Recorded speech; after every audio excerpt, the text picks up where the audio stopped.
My name is Olivia Harper, and I was standing on my father's porch on Christmas Eve, a wrapped gift in my hands, when the door opened and my whole world tilted sideways. Richard looked at me the way you look at a salesman who showed up uninvited. No smile, no step aside, just a flat, tired voice that said, "Olivia, Emily doesn't want you here tonight. Go home. Don't ruin the mood." I opened my mouth to respond, but nothing came out. The door closed before I could find the words. Not a slam. Worse, a quiet, deliberate click, like I wasn't even worth the energy of anger. Through the frosted glass panel beside the door, I could see them. The dining table glowing with candles, Karen laughing at something, cousins passing dishes, and Emily, my half-sister, turning to look right at me through that glass. She smiled, slow, satisfied, victorious. Behind me, Christmas lights blinked on the neighbor's roof. Inside, someone said, "Finally, we can relax." Karen's voice. I recognized the relief in it, the relief that I was gone. I don't know how long I stood there, long enough for my fingers to go numb around the gift I'd spent 2 weeks choosing. A cashmere scarf, soft gray, the kind of thing I thought Karen might actually like. Stupid. I was 35 years old, and still bringing offerings to people who saw me as an inconvenience. I walked back to my car, and every step felt like wading through concrete. The neighborhood was alive with holiday joy, lights in every window, a family across the street waving at someone pulling into their driveway, a golden retriever wearing antlers. Normal Christmas scenes that suddenly felt like a language I didn't speak. I got into my car and just sat there, didn't start the engine, didn't cry, just stared at the wrapped gift on the passenger seat and wondered why I kept doing this to myself. 23 years of trying to belong to a family that kept finding new ways to remind me I didn't. The heater hadn't kicked in yet, and the cold seeped through my coat. I thought about my mother. I always thought about my mother when things got bad. Catherine Harper died when I was 12. Cancer, the kind that moves fast and takes everything. Emily was only 5 then, too young to really remember her. But I remembered.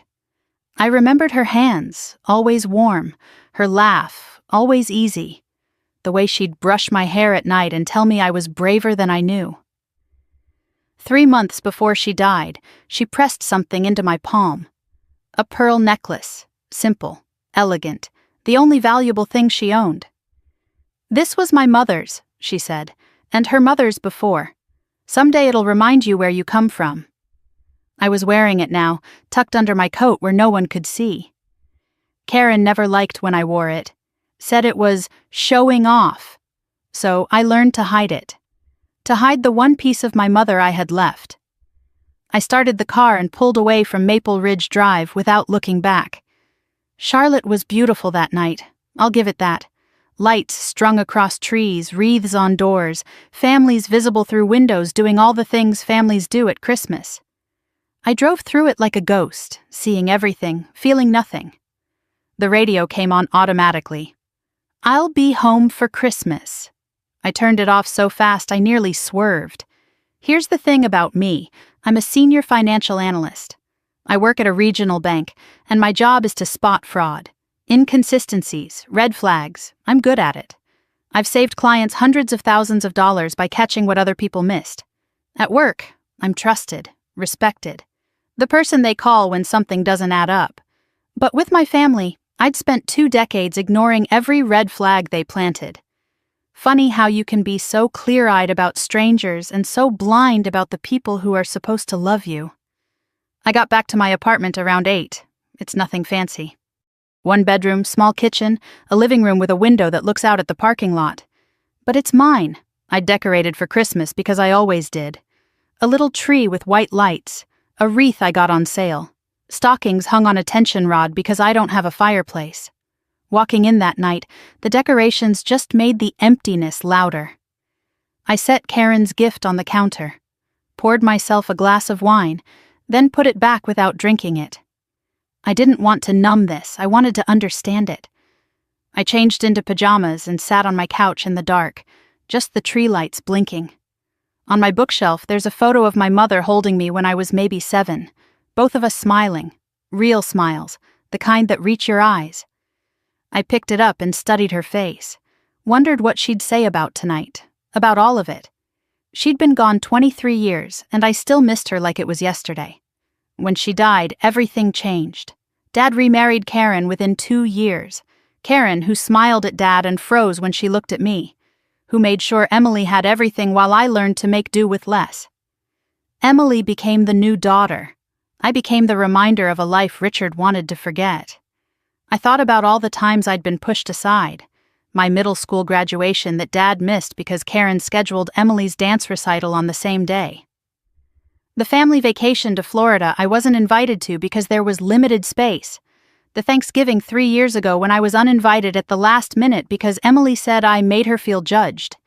Every time I forgave them, every time I came back, every time they took a little more and gave a little less. Maybe the problem wasn't that I kept failing to earn their love. Maybe the problem was that their love was never available to earn. Around 11, my phone buzzed. I'd been ignoring it for hours, but curiosity won. A group text from the family Christmas I wasn't part of. Photos. The dinner table, everyone smiling. Emily holding up a gift, beaming, Karen kissing Dad's cheek by the tree. The caption from Emily: "Perfect Christmas with the people who matter most." I wasn't in a single photo, erased completely. They weren't sad I was gone. They were celebrating it. I muted the chat, put my phone face down, stared at the ceiling until my eyes burned. Tomorrow is Christmas Day, I told myself. I'll wake up alone. And maybe that's better than being at a table where I don't exist. Christmas morning came gray and cold. I woke before my alarm, made coffee I didn't taste, and moved through the apartment like a sleepwalker. My phone sat on the kitchen counter where I'd left it. I expected another group text, more photos of the family I'd been exiled from. I almost didn't look, but then it buzzed, and habit made me reach for it. It wasn't a text. It was an automated notification from my credit monitoring app. The subject line made my stomach drop. Alert, significant change to your credit report. I opened it. Coffee cup frozen halfway to my lips. Your credit score has decreased by 127 points. New account activity detected. 127 points. That doesn't happen from a missed payment. That doesn't happen from a small mistake. That happens when something is very, very wrong. I set down my coffee with shaking hands and opened my full credit report. And what I saw there changed everything. The numbers on my screen didn't make sense. I scrolled through my credit report 3 times, certain I was misreading something. But the information stayed the same, black text on white background, impossible to misunderstand. New account opened. Personal loan, $21,000. Lender, South Trust Financial Services. Account type, co-signer. Primary borrower, Emily Rose Harper. Date opened, August 15th. Status, delinquent. 2 missed payments. I read it again. And again, Emily Rose Harper, my half-sister. The same Emily who smiled at me through the frosted glass last night while our father closed the door in my face. The same Emily whose Christmas caption said, "The people who matter most." She had taken out a $21,000 loan with me as the co-signer, and I had never signed anything. I had never agreed to anything. I hadn't even spoken to Emily about money in years. But there was my name, my social security number, my employer, my address. Everything correct except one thing. My consent. I grabbed my phone and called South Trust Financial immediately. An automated message answered. "Thank you for calling South Trust Financial Services. Our offices are closed for the Christmas holiday. Normal business hours will resume December 26th. I tried again. And again. Looking for an emergency line, a fraud department, anyone. Nothing. The whole financial system was shut down for Christmas, and I was trapped in limbo knowing something was very wrong but unable to do anything about it. I called my own bank's fraud department next. Christmas Day meant reduced staff and longer hold times. I sat on hold for 43 minutes, listening to tinny Christmas carols that felt like mockery. When I finally reached someone, they could only flag my account for monitoring. They couldn't investigate an external loan. You'll need to file a dispute directly with the lender and the credit bureaus, the representative said. And ma'am, I'd recommend checking for any other suspicious activity. Sometimes these things aren't isolated. Her words hung in the air after I hung up. Sometimes these things aren't isolated. What else had they done? I sat at my small desk and opened my laptop. If the banks couldn't help me today, I'd help myself. This was what I did for a living, after all. I pulled up all 3 credit bureau reports: Experian, Equifax, TransUnion. The $21,000 loan appeared on all of them. The address associated with the application was 4712 Maple Ridge Drive, my father's house. The employment listed was my actual employer, my actual position. But the contact email caught my attention. olivia.harper.financial@gmail.com. That wasn't my email. Someone had created a fake email address using my name. I searched my real email for anything from South Trust Financial, found one message from 4 months ago, buried in my spam folder. Subject line: Your co-signer application has been approved. I had never seen it because spam filters caught it. But wait, I never applied for anything. So why would South Trust send a confirmation to my real email at all? I stared at the screen, pieces clicking into place. Someone applied using the fake email but must have listed my real email as a secondary contact, a backup, a mistake the fraudster didn't anticipate, or maybe a standard verification step they couldn't avoid. Either way, there was a trail. And then a memory surfaced. Sharp and unwelcome. 6 months ago, late June. Karen had called me, which was unusual. Karen never called unless she needed something. Her voice had been warm that day, almost friendly, which should have been my first warning. Olivia, honey, we need a small favor. Emily's trying to build her credit, open a savings account at a new bank. They need a family member's information for verification. Just routine paperwork. I had hesitated. Something felt off. But then Karen's voice had turned wounded. Don't you trust your own family? It's just paperwork. Emily's trying to be responsible for once. I thought you'd want to support that. And because I always wanted to believe they might finally accept me, I gave in. I gave her my social security number, my date of birth, my current address. Everything she asked for, wrapped in family guilt and handed over like a gift. I had given them the keys to my identity. I felt sick. The coffee I'd made that morning churned in my stomach. This wasn't random identity theft by some stranger on the internet. This was family. My stepmother, my sister. Using the information I'd trusted them with to take out a loan I never agreed to. And now I was liable for $21,000 because Emily had stopped making payments. 2 months delinquent. Collection proceedings pending. My credit score, which I'd carefully built to 785 over years of discipline, was now 658. I was planning to buy a condo next year. That dream was dead now. My job required periodic credit checks. This could raise red flags with my employer. My professional reputation depended on financial integrity, and they had taken that too. I went back to the loan application, looking for more details. The purpose listed was home improvement and personal expenses. 2 payments had been made in September and October. Then nothing. November and December missed completely. If Emily defaulted entirely, I was responsible for the full amount. Plus interest, plus fees, plus the damage already done. I did the math with shaking hands. If this went to collections, it would follow me for 7 years. 7 years of explaining. 7 years of being punished for trusting the wrong people. I found a link to view the original application. A scanned PDF loaded on my screen, the application form filled out with my information, my name typed neatly in every field, and at the bottom a signature line, co-signer signature, Olivia C. Harper. The signature was there, a reasonable imitation of my handwriting, but I knew my own signature, the way I loop my O, the sharp angle of my H, the slight flourish on my final R. This was close, but it was wrong. Someone had studied my signature and forged it. This wasn't carelessness or miscommunication. This was deliberate, calculated fraud. And someone in my family, maybe multiple someones, had planned it. I sat back in my chair, mind racing. The snow that had started falling outside my window was heavier now. The world was white and quiet, a picture-perfect Christmas morning. Inside my apartment, the Christmas tree lights blinked on and off, cheerful and obscene given what I'd just discovered. I thought about the timing. Christmas Eve, I was publicly humiliated and removed from the family dinner. Christmas Day, I discovered the fraud. Were they connected? Had they kicked me out because they knew the credit alert would come? Were they trying to cut me off before I could ask questions at the dinner table? The exclusion suddenly felt less like cruelty and more like strategy. They wanted me gone before I found out. My phone buzzed. A text from a number I hadn't seen in months.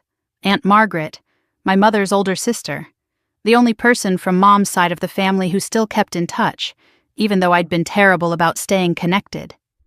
"Merry Christmas, sweetheart. I heard you weren't at Richard's last night. Are you okay?" I stared at the message. Margaret had always been suspicious of Karen, had always asked careful questions about how I was being treated. I started to type a polite response, something vague and reassuring. Then I stopped. Margaret knew my mother. Margaret might know things about my family that I didn't. And right now, I needed answers more than I needed to pretend everything was fine. I deleted what I'd written and typed something different. "Can we talk? Not about Christmas.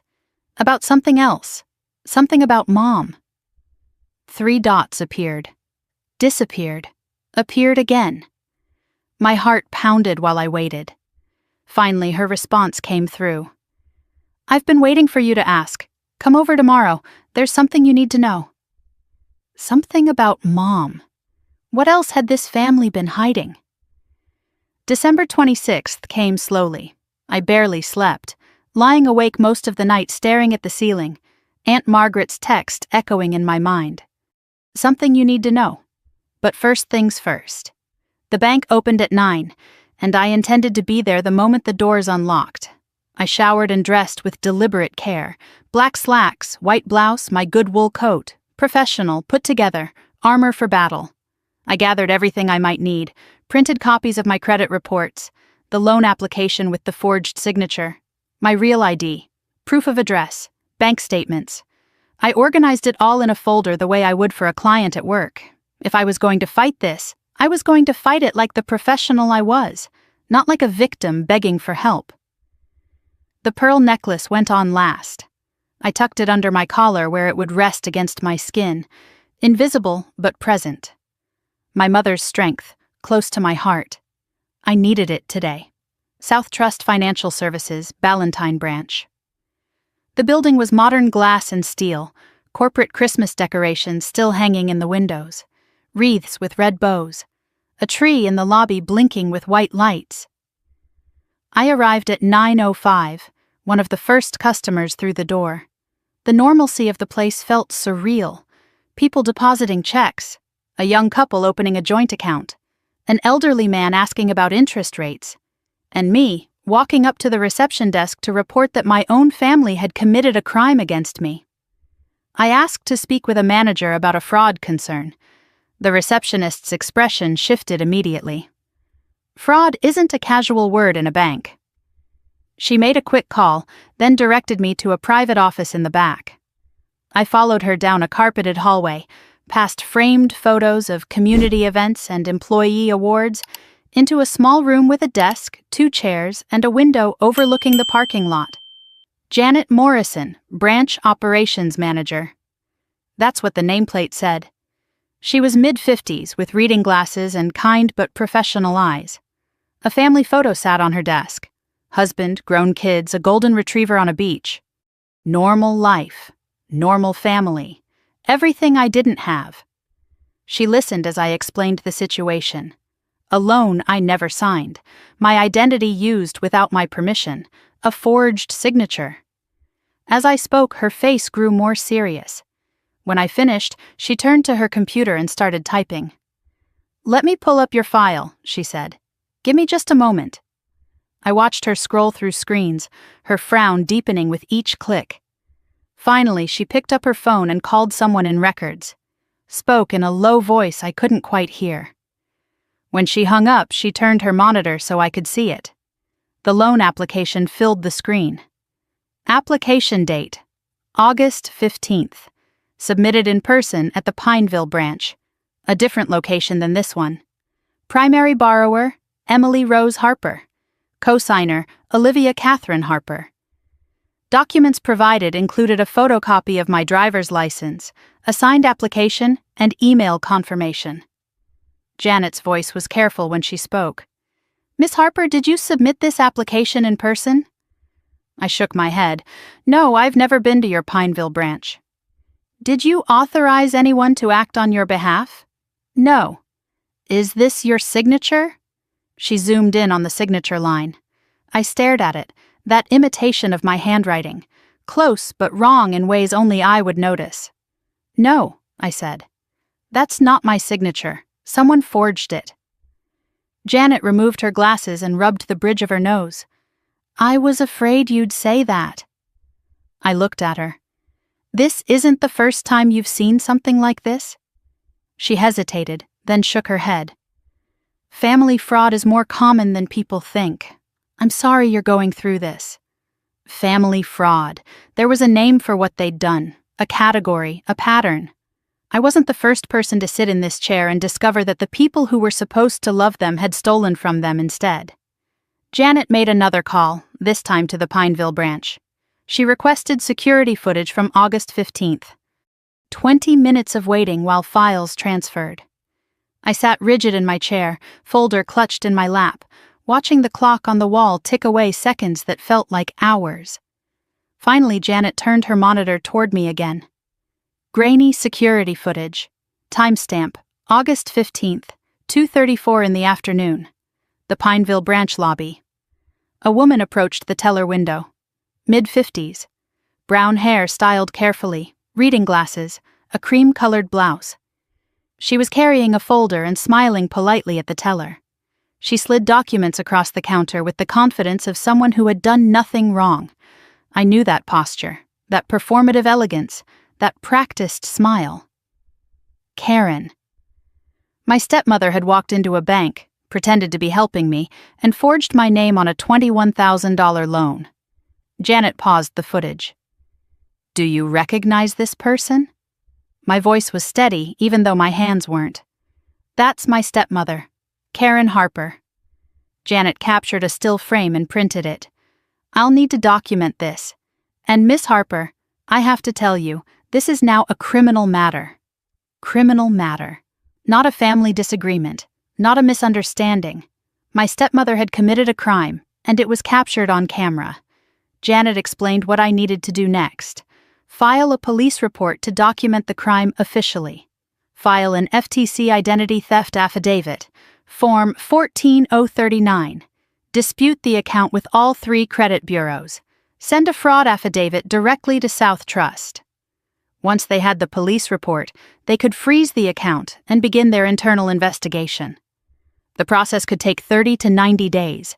During that time, I wouldn't be responsible for payments if I could prove fraud. The footage helps, Janet said. The forged signature helps. This is one of the clearer cases I've seen. She lowered her voice then, leaning forward slightly. Honey, I've been doing this for 22 years. Family fraud is the hardest kind. People think because it's family they can't report it. Or they shouldn't. But fraud is fraud, and you have every right to protect yourself. She slid her business card across the desk. My direct line, if you need anything. A stranger showing me more support than my family ever had. I tucked the card into my folder like a lifeline. I was about to stand when Janet paused, looking at her screen again.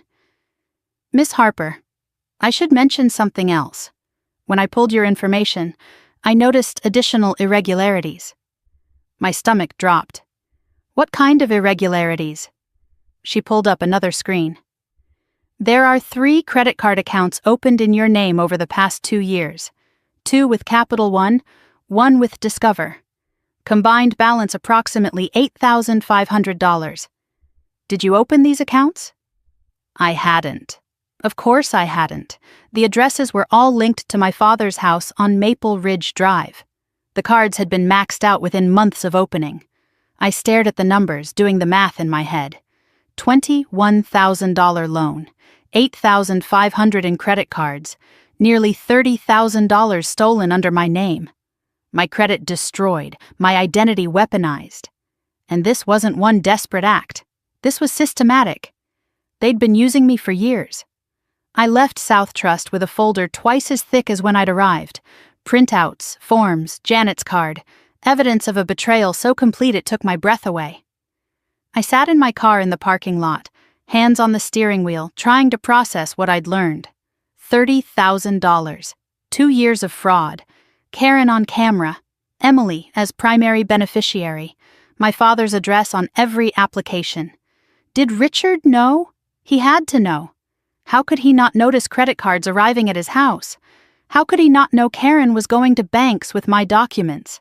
Unless he chose not to see. Unless he was part of it. I started the car but didn't drive home. I drove toward Aunt Margaret's house instead. Because whatever Margaret knew about my mother might explain how this family became capable of this. Her house was a modest brick ranch in a quiet neighborhood. Christmas wreath still on the door.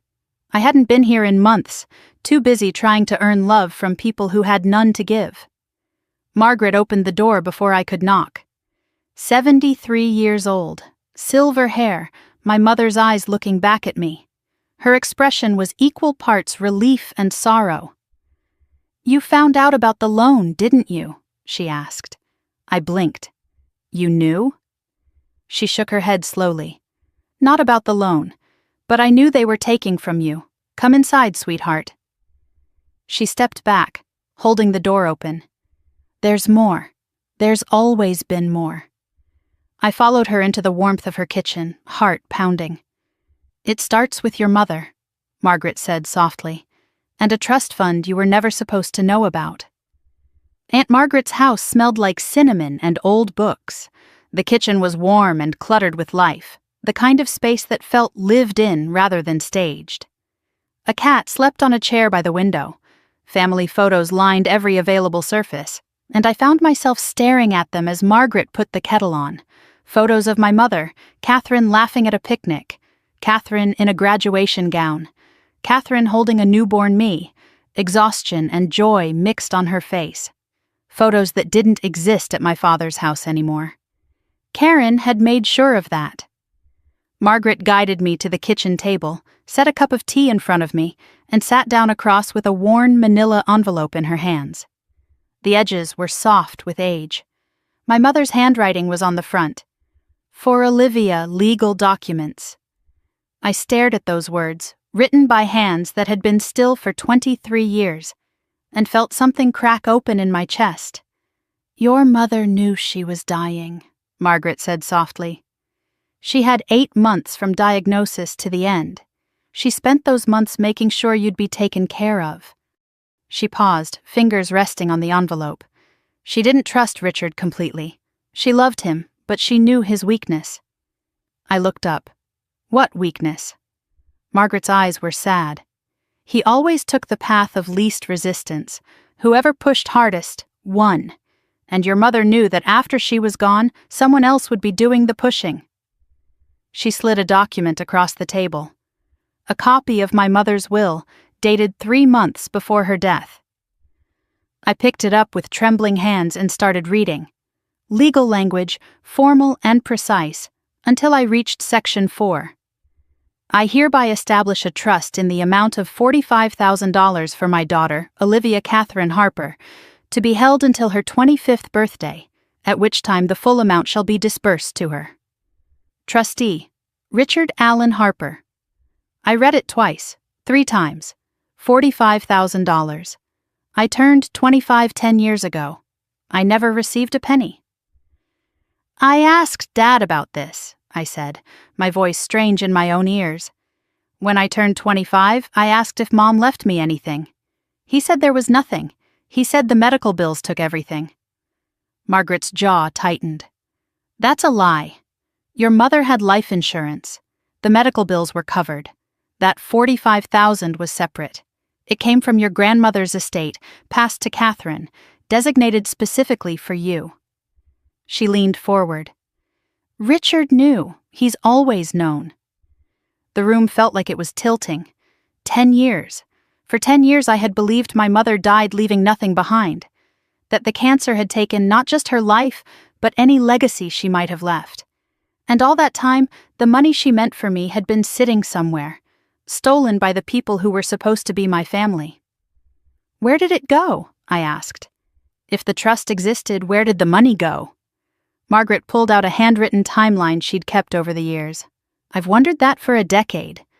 When you turned 25, I asked Richard about the trust.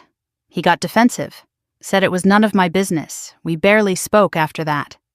She traced a finger down the page. But I have my suspicions.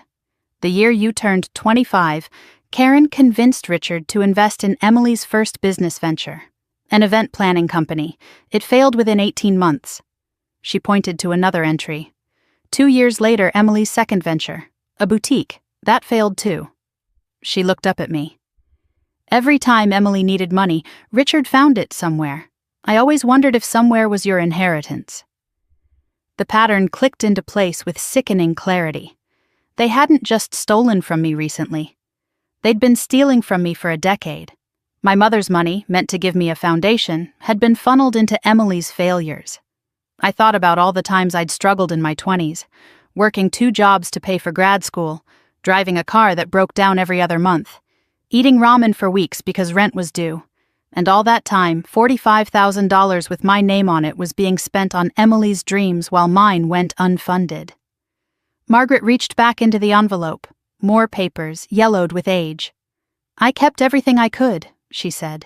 Your mother's will, the trust establishment documents, a letter from the bank confirming the trust balance as of your mother's death. $45,247.63. She pulled out one more item. A Christmas card, old and faded with Richard's handwriting inside. I took it carefully, almost afraid to read it. Thank you for not making this difficult. The money will help Emily get on her feet. Olivia doesn't need to know. I read those words 3 times. Olivia doesn't need to know. My father had written that. He had thanked Margaret for staying silent, for being complicit.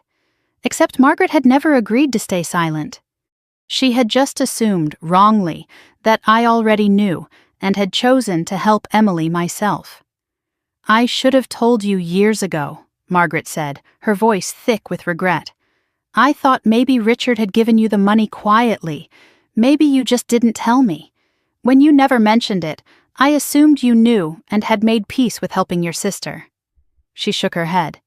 I was wrong. I should have asked you directly. I'm sorry. I didn't blame her. She had been lied to as well, manipulated into believing I was complicit in my own robbery. The real villain was Richard, who had used everyone's assumptions to cover his theft. I had to ask the question that had haunted me for 23 years. Why does Karen hate me so much? What did I ever do to her? Margaret sighed, setting down her tea. Karen knew about the trust from the beginning. Richard told her when they were dating. She saw you as a threat from day one, Catherine's daughter with Catherine's inheritance. A constant reminder that Richard had a whole life before her. She paused. But more than that, she saw that money as hers, her family's. In Karen's mind, anything Richard had should go to Emily. You were competition. She spent years turning Emily against you, Margaret continued. Told Emily that you were the favored daughter because Catherine left you money. Made Emily believe you were rich and privileged while she struggled. She shook her head. The irony is, you never had the money, but Emily grew up resenting you for something you never received. Karen manufactured a rivalry based on a lie, and Emily became a weapon against you. I sat back, overwhelmed. The full scope of the betrayal was staggering. Age 12, my mother dies, and the trust is established. Age 25, the trust should have been dispersed, but Richard lies and gives the money to Emily's business. Age 33, Karen obtains my social security number through manipulation. Age 35, a $21,000 loan is forged in my name, plus $8,500 in credit cards over 2 years.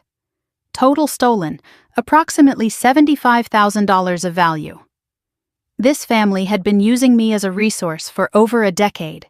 First my inheritance, then my credit, then my identity. And when I showed up at Christmas hoping to be included, they kicked me out because I was no longer useful in person, only on paper. Margaret reached across the table and took my hand. "What are you going to do?" I looked at the documents spread between us. My mother's will, the bank confirmation, Richard's damning Christmas card, evidence of a decade of theft. "I've already started," I said. "I went to the bank this morning. They have Karen on camera submitting the forged loan. I'm filing a police report, an FTC affidavit. I'm going to clear my name." Margaret nodded slowly. "And the trust fund?" I met her eyes. "I'm going to get that back too. I need a lawyer, a real one, someone who handles fraud and estate disputes." Margaret wrote down a name and number on a slip of paper. "David Chen. He handled my husband's estate. He's good and he's honest. Tell him I sent you. Tell him everything." I tucked the paper into my folder, another piece of armor for the battle ahead. I gathered the documents Margaret had given me, evidence that would have changed my life if I'd known about it years ago. At the door, I hugged her longer than I had in years. "Your mother would be proud of you," she said quietly. "She always said you were the strong one. Don't let them make you feel guilty for protecting yourself." She paused, her expression serious. "And Olivia, be careful. Karen doesn't lose gracefully." I sat in my car outside Margaret's house, engine running, heat blasting against the December cold. My phone buzzed, a text from Richard sent from a new number since I'd blocked his old one. "Olivia, we need to talk. Karen told me you went to the bank. This is all a misunderstanding. Call me." I stared at the word misunderstanding. $45,000, $29,000 more, my name, my credit, my identity, misunderstanding. I didn't call. Instead, I typed back one line. "Talk to my lawyer." Then I pulled out of the driveway and headed for the police station. The Charlotte-Mecklenburg Police Department smelled like stale coffee and floor cleaner. Fluorescent lights buzzed overhead, casting everything in a flat, institutional glow. I sat on a plastic chair in the waiting area, my folder of evidence balanced on my knees, watching officers move through the space with the tired efficiency of people who'd seen too much to be surprised by anything. When they called my name, I was directed to a desk in the back corner where Officer Denise Watkins waited. She was middle-aged with no-nonsense eyes and fingers that moved quickly across her keyboard as I told my story. I presented everything: the loan, the forged signature, the documentation Janet had given me at the bank, the credit cards opened without my knowledge. Officer Watkins listened without interrupting, occasionally nodding, occasionally asking me to clarify a date or a name. When I finished, she looked at me with something that might have been sympathy. "Ma'am, this is a clear case of identity theft and forgery. The bank footage is particularly helpful. Most cases don't have that kind of evidence." She typed something, then handed me a case number and a victim's rights pamphlet. "We'll assign a detective from financial crimes. You should hear from them within a week." I was about to stand when she added one more thing. "One question. Do you have reason to believe the suspects know you're filing this report?" I thought about Richard's text. "Karen told me you went to the bank." My father texted me an hour ago. He knows I went to the bank. Officer Watkins paused, her expression careful. "Be careful. Financial crimes involving family can escalate. Document everything. Don't meet with them alone." Her words stayed with me as I walked back to my car. Escalate. Like this wasn't already bad enough. David Chen's law office was in Dilworth, a converted Victorian house with a wraparound porch and a small parking lot tucked behind it. Inside, the space was professional but warm. Framed diplomas on the walls, leather chairs, a fern by the window that looked like someone actually remembered to water it. I sat in the waiting room for 10 minutes, folder in my lap, rehearsing what I would say. Then the door opened and David Chen appeared. He was early 50s with silver at his temples and a calm presence that felt deliberate, like he'd learned a long time ago that panicked people needed steady energy. His handshake was firm, but not aggressive.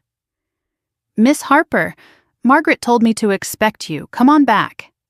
His office was organized, but lived in. A photo of 2 teenage kids sat on his desk.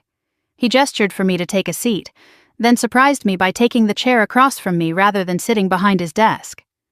"Margaret said this involves family fraud," he said. "Those are the hardest cases. Emotionally, not legally. Tell me everything." I opened my folder and spread the documents across his coffee table. Credit reports showing the loan and the fraudulent credit cards, the loan application with the forged signature, Janet's documentation of the camera footage, the police report case number from this afternoon, my mother's will establishing the trust fund, the bank confirmation of the trust balance, Richard's Christmas card with its damning confession. David examined each document carefully, making notes on a legal pad. When he reached Richard's card, he paused, read it twice. "Your father wrote this?" "Yes." He set it down gently, like it might burn his fingers. "Miss Harper, I've practiced law for 23 years. This is one of the most documented cases of family financial abuse I've ever seen. I didn't know whether to feel validated or devastated. Is that good or bad?" "Good for your case," he said. "Bad for what it says about your family." David sat back and organized his thoughts. "Let me explain what we're dealing with. You actually have 2 separate legal matters." He held up one finger. "Case 1, identity theft and fraud. The $21,000 loan and the $8,500 in credit cards. This is clear-cut identity theft with strong evidence. The police report opens a criminal investigation. Karen can be charged with forgery and fraud.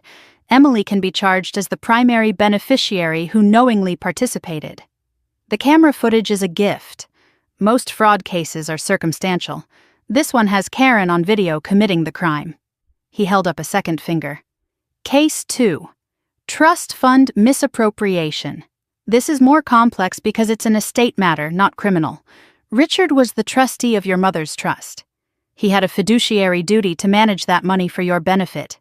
If he diverted those funds for non-beneficiary purposes, that's breach of fiduciary duty." "The Christmas card is damning," David continued. "It shows intent and awareness. The challenge is that the trust was supposed to disburse 10 years ago. Statute of limitations may apply." He paused. "But there's something called the discovery rule. The clock doesn't start until the victim discovers the fraud. You didn't know about any of this until yesterday. That matters." He looked at me directly. "The fraud case is strong.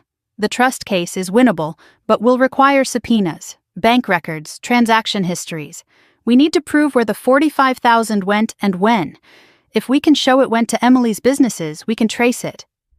I asked the question I was almost afraid to hear answered. "How long will this take?" David's expression was honest. "The fraud case, if they don't fight it, a few months. If they do fight it, 6 to 12 months. The trust case, longer. A year, maybe more." He studied me. "Can you handle that?" I thought about my mother's will, the words she'd written to protect me.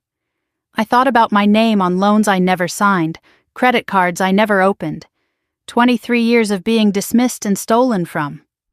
"I can handle whatever it takes." David pulled out a fee agreement. "I need to be honest about costs." The fraud case could be handled on contingency, meaning he'd take a percentage if we won damages. The trust case would require hourly billing, potentially $15,000 to $25,000 depending on complexity. "I know that's significant," he said.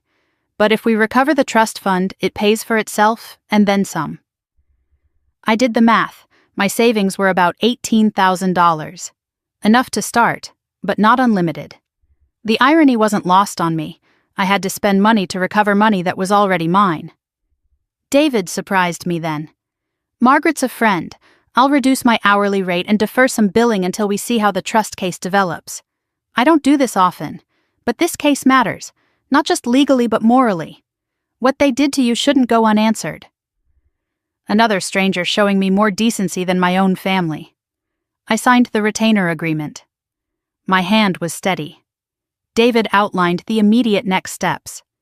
File the FTC identity theft affidavit. His paralegal would help with that tomorrow. Send dispute letters to all 3 credit bureaus along with the police report. Send a fraud affidavit to South Trust and the credit card companies. Request a credit freeze to prevent any new accounts from being opened. Begin drafting the civil complaint for the trust fund case.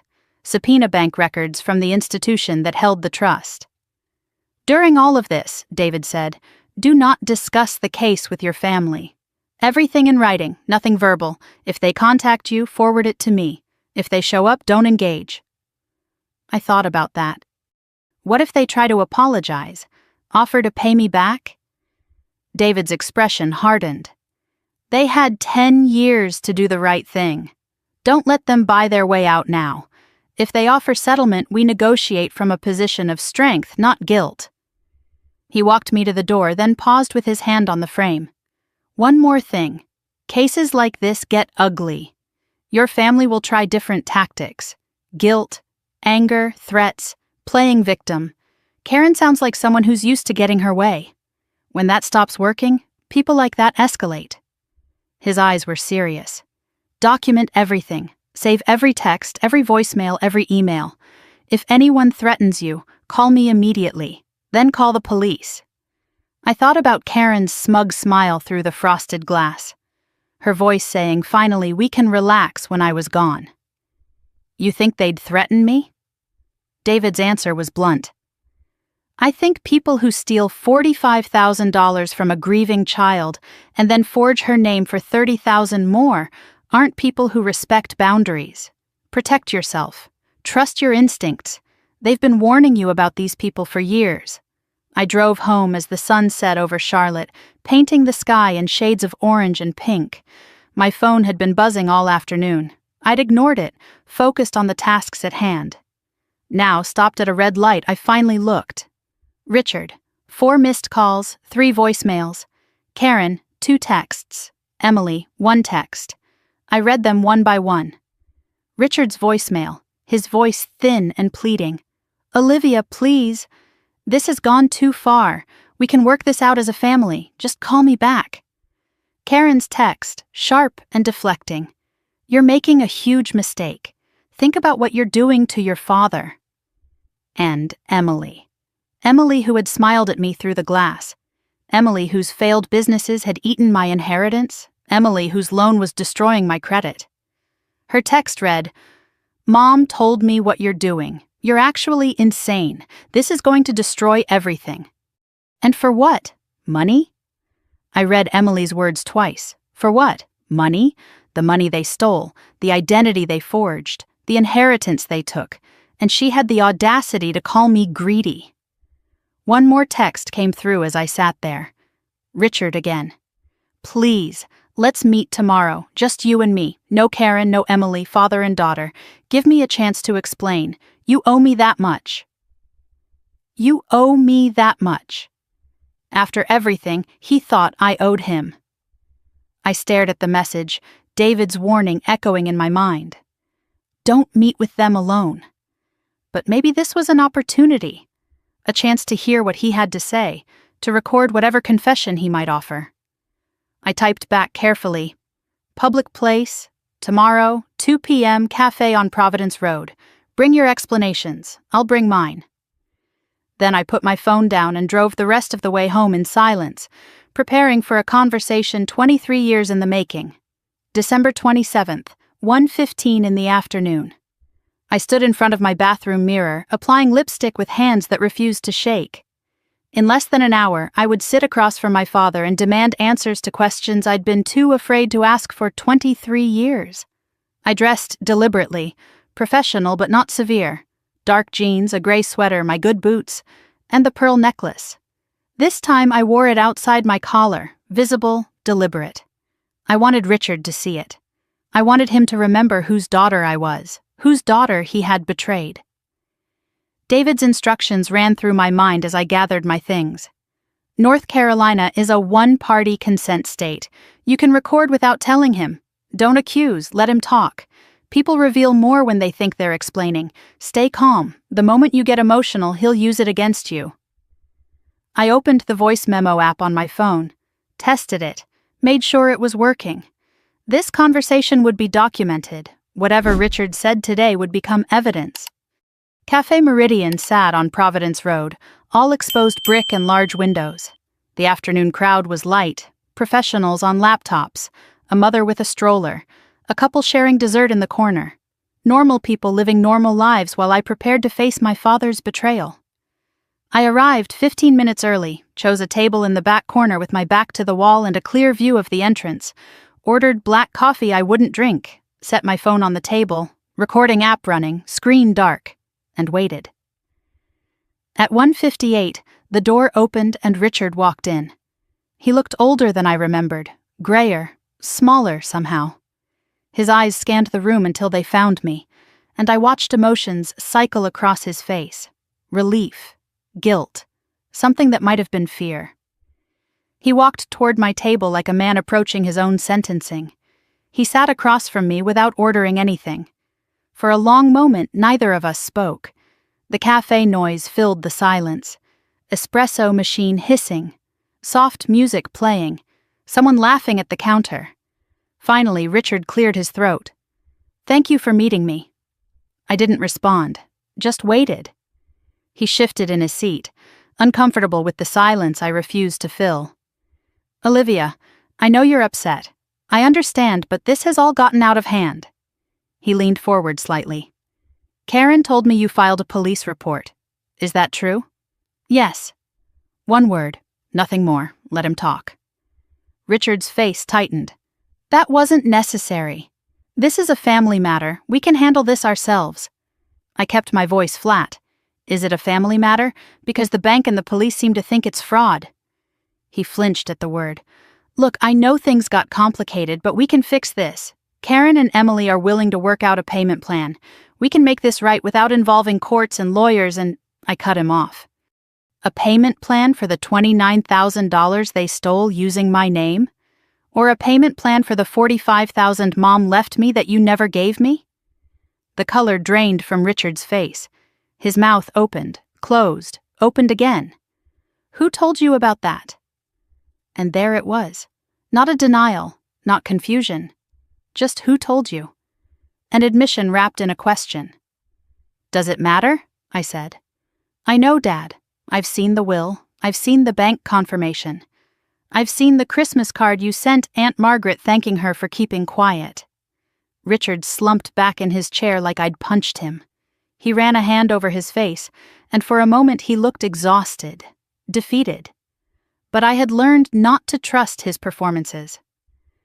"You have to understand the situation I was in," he started. "After your mother died, everything was chaos. The house, the bills, raising you and Emily. Karen came into our lives and things got better. But money was always tight." He spread his hands, pleading. "When you turned 25, Emily's event planning business was failing. She needed capital. Karen said you had a good job, you were stable, you didn't need the money as urgently as Emily did. I was going to pay it back. That was always the plan." I let him finish, then asked the obvious questions. "You were going to pay it back? With what? When?" He had no answer. "And the loan? The credit cards? Were you planning to pay those back too?" His voice rose slightly, defensive. "That was Karen and Emily. I didn't know about those until recently." "You didn't know your wife was walking into banks with my forged signature? You didn't notice credit cards arriving at your house in my name?" Richard's composure cracked. His voice rose before he could stop himself. "Karen said if we got caught, you'd forgive us. You always forgive us. You always come back."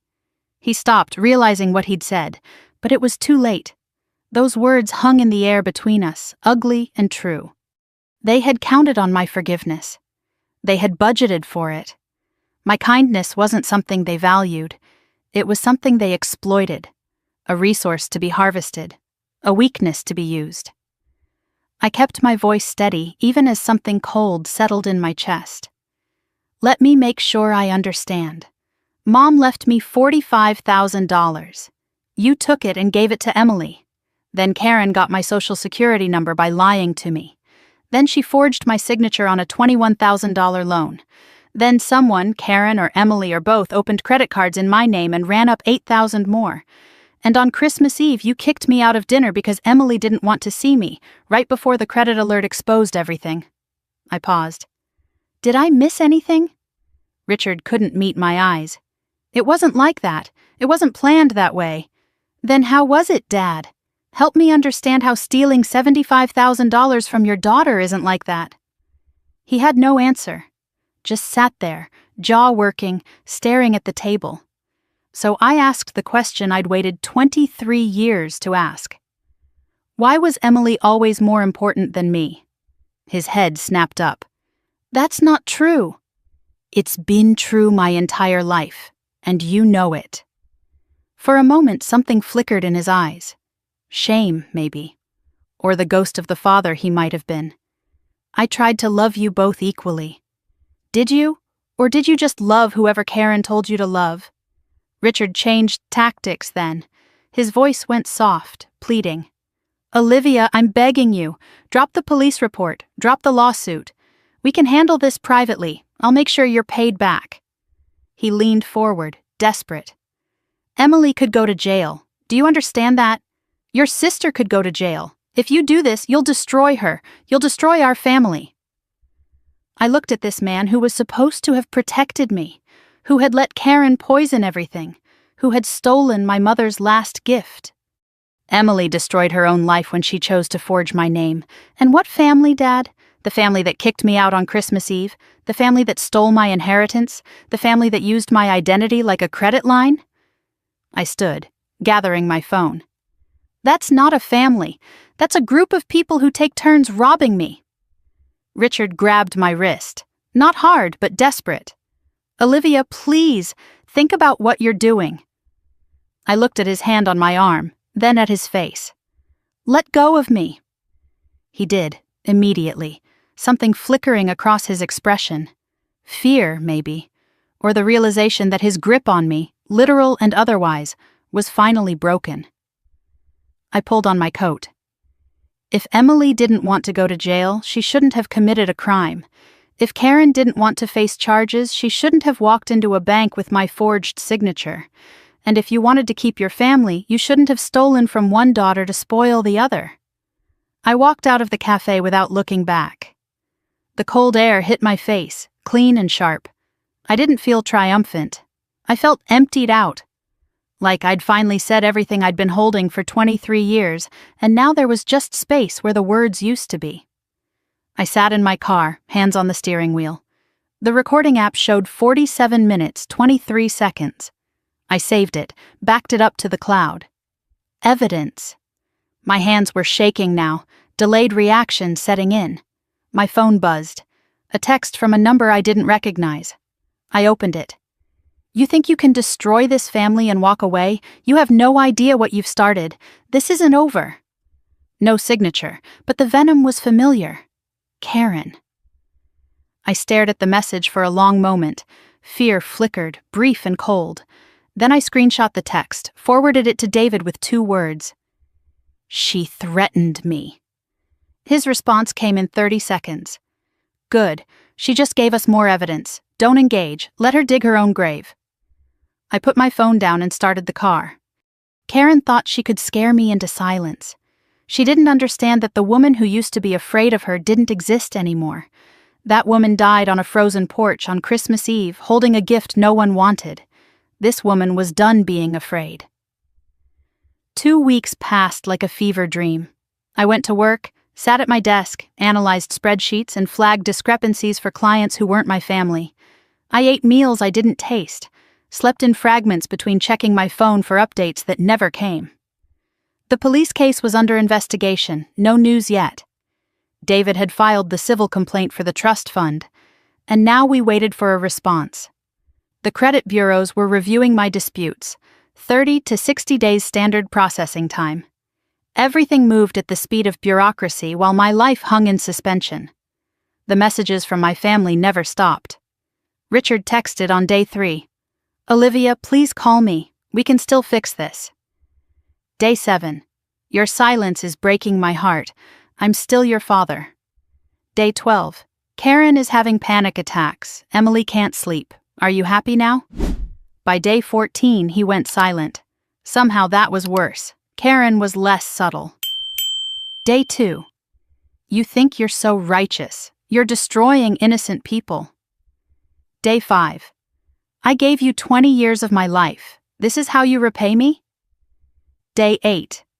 If I go to jail, your father will never forgive you. He'll die alone, and it'll be your fault. Day 11, the one that cut deepest. Fine, ruin us, but know that your mother would be disgusted by what you've become. My mother. She dared invoke my mother. The woman whose money she helped steal. The woman whose daughter she'd spent 2 decades trying to erase. I stared at that message until my vision blurred, then screenshot it like all the others and forwarded it to David. Emily's messages were different, raw and accusatory. Day 4. You're actually insane. I can't believe we're related. Day 6. This is all a misunderstanding and you're turning it into a federal case. Day 9. Mom says you're trying to put me in prison. Over money, over money. Day 13. You've always been jealous of me. This is just your revenge for not being the favorite. I read that last one 3 times. Jealous of her, revenge for not being the favorite. She really believed that. Karen had spent so many years poisoning her that Emily genuinely thought I was the villain of this story. Not once in any of these messages did anyone apologize. Not once did anyone acknowledge what they'd done. They weren't sorry they stole from me. They were sorry they got caught. January 10th. I was at my kitchen table trying to focus on a client report when my phone buzzed with an unknown Charlotte number. I almost ignored it, assuming it was Karen from a new number. But something made me answer. Miss Harper, this is Detective James Morrison, Financial Crimes Unit. I've completed my initial investigation. I'd like to meet in person to discuss findings. Can you come to the station this afternoon, say 2 p.m.? I called David immediately after hanging up. His voice was calm but alert. This is good. If he wants to meet in person, he has something substantial. I'll meet you there. Don't go alone. The next 4 hours stretched endlessly. I tried to work, couldn't focus. Kept checking my phone for more family messages, but strangely, there were none. The silence felt ominous. Did they know the detective was calling? Had they received calls too? I showered, dressed professionally, put on the pearl necklace that had become my daily armor. Whatever was coming, I wanted to face it looking like someone who deserved to be taken seriously. Detective Morrison's office was cluttered in the way of someone who had too many cases and not enough hours. Files stacked on every surface. A coffee mug that said, "World's okayest detective." He was in his 50s with salt and pepper hair and reading glasses that he kept pushing up his nose. David sat beside me, legal pad ready, as Morrison spread a file across his desk. Miss Harper, here's what we've confirmed. He pulled out the first document. Signature analysis. Our forensic examiner compared the signature on the loan application to samples of your authentic signature. His conclusion, with high confidence, is that the signature is not yours. It's a forgery. He set that aside and pulled out another sheet. Bank footage. We've positively identified the woman who submitted the application as Karen Elaine Harper, your stepmother. She told the bank employee she was helping her stepdaughter with paperwork. The employee had no reason to question it. He pulled out a third document. Digital evidence. The fraudulent email account, olivia.harper.financial@gmail, was created on August 12th of last year. We traced the IP address to a residential location, 4712 Maple Ridge Drive, your father's house. He looked at me over his glasses. The device that created that account and submitted the credit card applications was a laptop registered to Emily Rose Harper. David leaned forward. You're saying Emily's laptop was used for all of this? Morrison nodded. We have IP address logs from the email provider and the credit card companies. Same device, same location every time. And there's more. He pulled out phone records. One of the credit card applications required phone verification. A call was made to the number listed on the application. It was answered. The person who answered confirmed the applicant's identity. He paused. That phone number belongs to Emily Harper's cell phone. She answered verification calls, pretending to be you.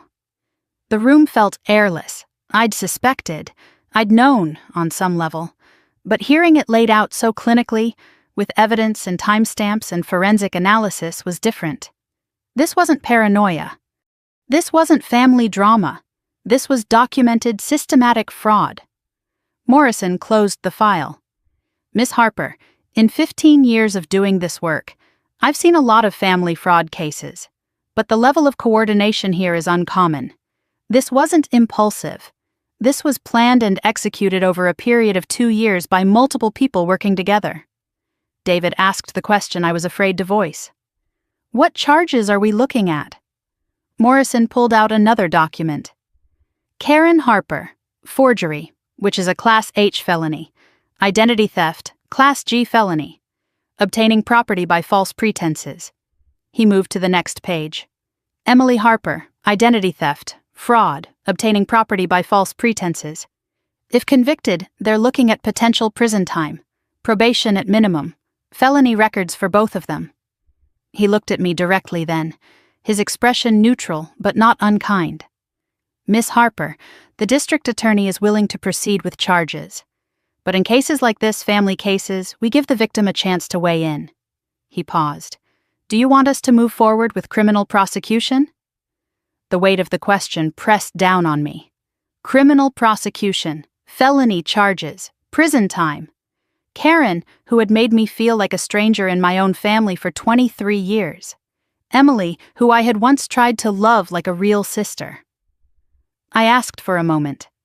Stepped into the hallway, leaned against the wall and tried to breathe. The arguments against prosecution came first. Emily is your sister, your blood. Richard will never speak to you again. The family will be destroyed publicly. People will judge you. She sent her own family to jail. Maybe there's still a chance for reconciliation. Then the arguments for, they stole $75,000. They forged your name. They ruined your credit. They kicked you out on Christmas Eve. They've spent 2 weeks threatening and manipulating you, not apologizing. If you drop this, they learn that crime works. They'll do it again, to you or someone else. I closed my eyes and saw my mother's face, pale and thin in those last months. Her voice, soft but certain, pressing the pearl necklace into my 12-year-old hands. Your name is the only thing you truly own, sweetheart. Never let anyone take it from you. She didn't raise me to be a doormat. She left me money so I'd have a foundation. And Karen and Emily took it all, the money and the name. I walked back into Morrison's office. David looked up, questioning. The detective waited, pen ready. I sat down, back straight, hands steady. Yes, I want to press charges, against both of them. Morrison nodded. No surprise, no judgment. I'll send the file to the DA's office today. They'll review and likely issue arrest warrants within the week. You may be contacted for additional statements. Your attorney should be present. He paused. And, Miss Harper, you might want to let someone know where you are for the next few days.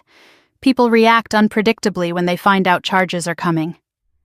David walked me out of the station. The late afternoon sun was weak and pale. I felt exposed, like the whole world could see what I'd just done. Go home, David said. Rest. This was the hardest part. The legal system takes over now. Let it work. He paused, his hand on my shoulder briefly. And Olivia, I'm proud of you. Not many people have the courage to do what you just did. I sat in my car in the parking lot, trying to process. My phone buzzed. A text from Emily. The first in 2 days. The police just called Dad. They're coming for Mom. I hope you're proud of yourself. You just killed this family. A second message followed immediately. And I will never forgive you. I read it twice, then typed back. You did this, not me. I hit send, then blocked her number. Starting the car, I pulled out of the lot. In my rearview mirror, the police station grew smaller. Ahead of me, whatever came next. I didn't know if I was ready. But I knew I was done being the one who paid for other people's choices. January 17th. I was at work, staring at a client report I'd read 3 times without absorbing a single word, when my phone buzzed with a text from Detective Morrison.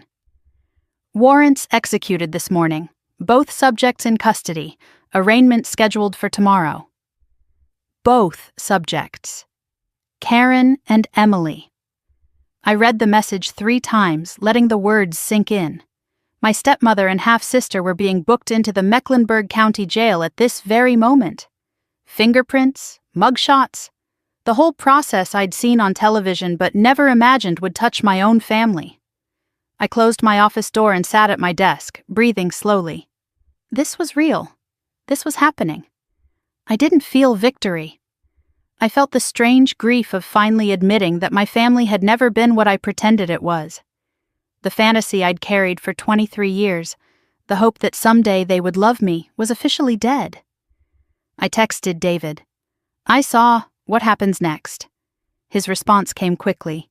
They'll be released on bail within hours. Then they'll hire lawyers and start fighting. Stay vigilant. By noon, my phone was flooded with notifications. Not from Karen or Emily directly. They'd been legally advised not to contact me. But everyone else in their orbit suddenly had plenty to say. Karen's sister Deborah posted on Facebook first. Our family is being torn apart by a vindictive, money-hungry woman who would rather see her own stepmother in jail than forgive a simple misunderstanding. Pray for us. She tagged half the extended family, mutual friends, even people I'd gone to high school with. The comments poured in. So sad. Some people have no loyalty. Family should stick together no matter what. Karen's cousins joined in within hours. Olivia Harper is suing her own sister over a loan. Disgusting. Another one. I always knew there was something cold about her. She never fit in. And another. Can you imagine doing this to your own family? What kind of person sends their stepmother to jail? I scrolled through the posts, my stomach churning. They weren't telling the truth, not even close. No mention of identity theft, no mention of forgery, no mention of the trust fund stolen when I was 25. The narrative they were spinning was simple. Olivia Harper was persecuting her poor, innocent family over a loan disagreement. I was the villain. They were the victims. My first instinct was to defend myself, to post the truth, the forged signature, the camera footage, the $75,000. But David's voice echoed in my mind. Don't engage on social media. The court of public opinion doesn't matter. The actual court does. I closed Facebook, deactivated my account, but the damage was already spreading. That evening, I opened my laptop to find an email from Richard. He'd created a new address since I'd blocked his old one. Subject line, "Please read this from your father." The message was long, pleading, full of explanations that explained nothing. Olivia, I know we can't talk right now because of the legal situation, but I had to write this. You have to understand why Emily needed that money. After her boutique failed, she was in debt. Karen was trying to protect her. That's what mothers do. Yes, they made mistakes. Yes, they should have asked you, but they didn't do it to hurt you. They did it because they were desperate. You have a good job, a stable life. You didn't need that money the way Emily did. Please, Olivia, drop the charges. Let Karen and Emily pay you back over time. We can still save this family. I'm begging you as your father. I read it twice. No acknowledgement of the trust fund he'd stolen 10 years earlier. No acknowledgement that forgery is a crime, not a mistake. Still framing everything as Olivia having more than she needed, as if that justified theft. Still prioritizing Emily's comfort over my rights. I forwarded the email to David, then typed one line back to Richard. You're not my father. A father protects his children. You sold one to save the other. I hit send, blocked the new email address. Done. The isolation deepened over the following days. I realized how small my world had become. Karen's entire extended family had turned against me. Aunt Deborah, Karen's cousins, Karen's elderly mother who called me a snake in a Facebook comment. Emily's friends only knew Emily's version of events. Several of Richard's siblings said they didn't want to take sides, which meant they'd taken Karen's. Old college friends watched from a distance, liking the posts about me but never reaching out. Co-workers who'd seen the Facebook drama avoided the topic entirely, their silence louder than words. The physical toll was undeniable. I ate less, slept worse, jumped at every phone notification, caught myself looking over my shoulder in parking lots. Karen's threat echoed in my mind. You have no idea what you've started. Some nights I lay awake wondering if I'd made a mistake, if the price of justice was too high, if I should just call the whole thing off, accept my losses, go back to being invisible. Then I'd remember the forged signature, the camera footage, the $75,000, the Christmas card where Richard thanked Margaret for keeping quiet, and I'd know I hadn't made a mistake. I'd just finally stopped making their mistakes comfortable. January 21st. I was sitting in my dark apartment, television on but muted, when my phone rang. Aunt Margaret. Her voice was warm and worried. "Sweetheart, I've been seeing what they're saying online. Are you okay?" My voice cracked for the first time in days. "I don't know anymore. I feel like I'm the villain in my own story." Margaret's response was immediate. "You're not. You're the only one who told the truth. And that makes you dangerous to them."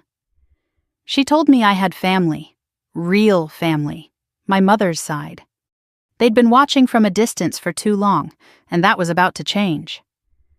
"My brother Frank is flying in from Seattle next week," she said. Uncle Frank. I barely remembered him. Catherine's older brother, someone Karen had systematically cut me off from over the years. "He called me after he saw what Karen's people were posting," Margaret continued. "He's furious. And Olivia, he has something. Bank records from when your mother died. He kept copies because he never trusted Richard. He's bringing everything." Uncle Frank arrived on January 25th. We met at Aunt Margaret's house, neutral ground, safe space. He was 68 years old with my mother's eyes, the same eyes I saw in my own mirror. Tall and weathered, the kind of man who spoke slowly because he meant every word. He hugged me like I was the most precious thing he'd seen in years. "I should have done this 20 years ago," he said, his voice rough. "After Catherine died, I tried to stay involved. But Karen made it clear I wasn't welcome. Richard went along with it. Said it was confusing for the girls to have too many people around." He shook his head. "He was isolating you. I see that now." He opened a worn leather briefcase and pulled out documents, bank statements from the trust account, dated from my mother's death to 3 years later. Withdrawal records showing the $45,000 depleted over 18 months. One withdrawal memo caught my eye. "Transfer to R. Harper personal account." "This shows Richard moved the money into his own account," Frank said. "Then it disappeared. I couldn't prove where it went until now." He looked at me. "Your lawyer can subpoena Richard's accounts from that period. Bet you anything it went straight to Emily's first business." We sat in Margaret's kitchen afterward. Coffee, cookies she'd baked that morning, the warmth of people who actually cared. Frank and Margaret had been talking to other relatives from my mother's side. Cousins I hadn't seen since childhood were reaching out. "We're with you," Frank said. "Whatever you need, lawyers, money, a place to stay if things get bad. We've got you." I cried then, for the first time since this started. Not from pain, but from relief. Margaret held me while Frank put a hand on my shoulder. This was what family was supposed to feel like. I'd almost forgotten. Karen had spent 23 years cutting me off from these people. Now they were fighting back. "Give those documents to your lawyer," Frank said when I'd composed myself. "Let's finish this." I nodded, wiping my eyes. "Thank you, both of you, for everything." Margaret smiled. "For what, sweetheart?" I looked at them, these people who shared my mother's blood, who had come back for me after so many years, for reminding me who I actually belonged to. 3 days later, I received official notification from the court. David called with the details. The preliminary hearing is set for March 15th. Karen and Emily will both be there. Their lawyers are already filing motions to dismiss." He paused. "And Olivia, they're using what's called the family permission defense. They're claiming you verbally authorized everything, that you agreed to all of it and changed your mind later out of spite." A lie. A complete fabrication. But I'd have to prove it was a lie in court.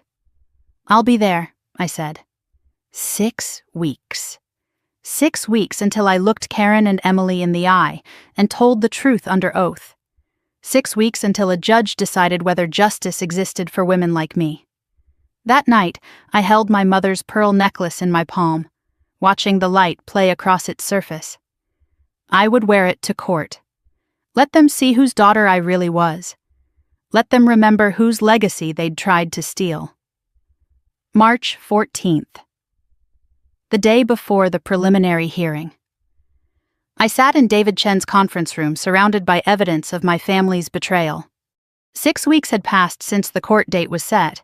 6 weeks of legal maneuvering, motions and counter-motions, strategies and counter-strategies.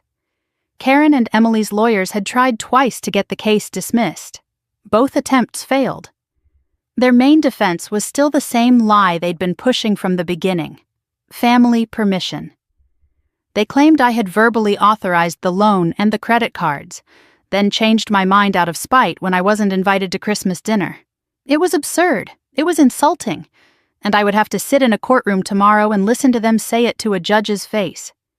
David spread documents across the conference table, organizing our evidence one final time. "Let's walk through everything," he said. "You need to know this material cold." For the fraud case, we had the bank security footage showing Karen submitting the forged loan application. We had the forensic handwriting analysis proving the signature wasn't mine.